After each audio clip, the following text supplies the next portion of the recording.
你認為呢？多名泛民議員嘅提問焦點圍繞六四。20年前，你係一個普通嘅政務官嘅時候，你尚且為六四民運動容，今日你可唔可以清清楚楚話俾市民聽，你係支持平反六四呢？行政長官，香港人對六四嘅感受同埋睇法，我係明白嘅。但係事件係發生咗到而家已經好多年啦，期間國家喺各方面嘅發展都得到驕人嘅成就，亦都為香港帶嚟咗經濟嘅繁榮。我相信香港人對國家嘅發展會作出客觀嘅評價。吳靄儀再次追問曾蔭權嘅個人睇法。我嘅意見就係代表香港人整體嘅意見，向佢哋嘅意見亦都係會影響我嘅意見。呢個答案引起泛民主派嘅議員不滿。我係要求特首澄清，點解佢認為佢對六四嘅睇法係代表香港人？我會俾特首一個最後嘅機會，佢可唔可以收翻佢嘅言論？如果唔係我嚟直抗議，因為我覺得佢係強姦咗民意。泛民議員拉隊離場，會議暫停。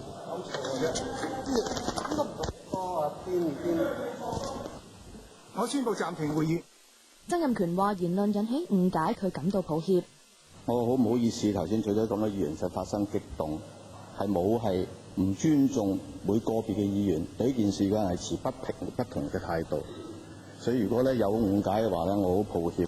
答問大會結束之後，曾蔭權再次就佢有關六四嘅用詞引起泛民議員不滿，作出澄清同埋致歉。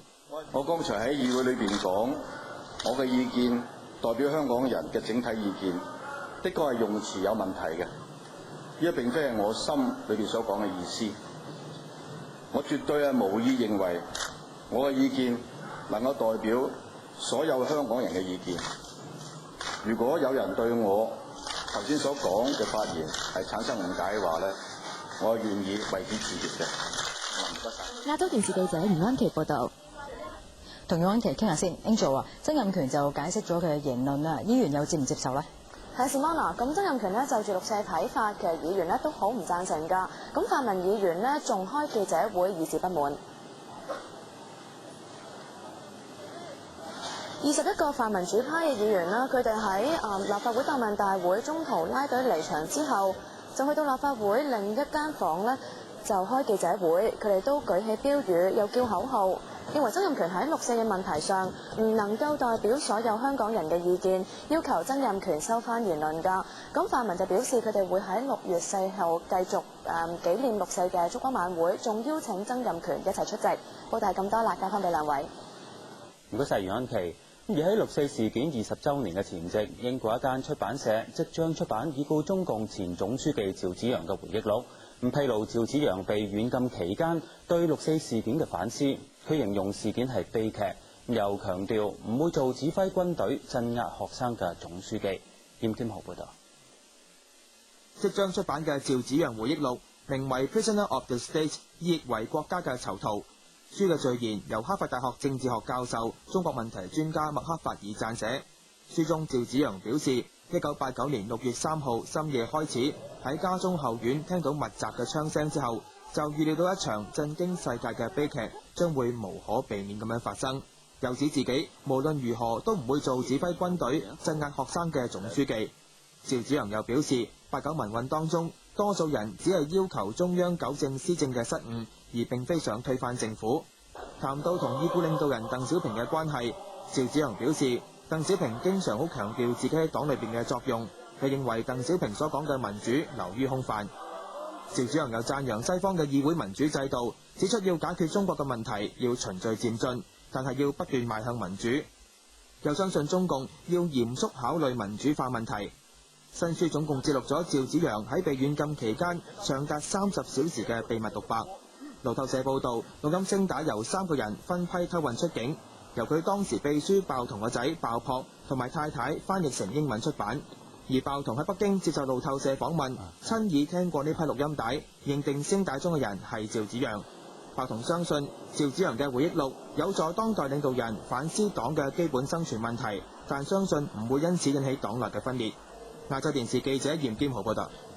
北京市面正展開連串美化工程，配合10月國慶60週年，長安街一帶會舉行盛大嘅閱兵儀式。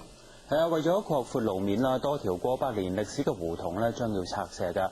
駐北京記者劉曉儀去睇過。古色古香嘅北京四合院，無論係一磚一瓦、門梁上嘅雕刻，都見證住過百年嘅歲月。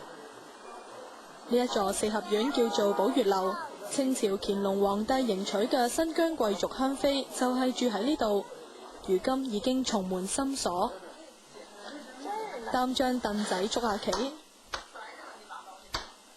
街坊聚埋一齊閒話家常，呢啲就係胡同人家嘅生活面貌。可惜此情不再。為咗配合閱兵典禮，西長安街對開嘅4萬平方米胡同群要拆卸，700幾戶人都要搬走。今次總共要拆卸12條胡同，大部分都集中喺西長安大街旁邊。拆卸之後就好難喺北京再揾到咁集中嘅胡同建築群。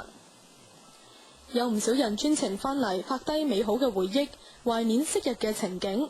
因為我們覺得這個馬上就要消失了，而且從小是在這兒長大的，感覺特別有感情，就想既然留不住這個胡同，只能留一點影像回去。唔捨得呢度嘅仲有梁大媽，佢喺呢度出世長大，生兒育女，5代人都生活喺呢間四合院。住胡同你可以哪家都能串門，你到樓房誰家跟誰家都不說話，誰也不認識誰家有什麼事都不知道。我們這個誰家有什麼事都知道，可以鄰里之間可以幫助。你到樓房哪習慣呢？唔少四合院已經人去樓空，喺時代嘅巨輪入面慢慢消失。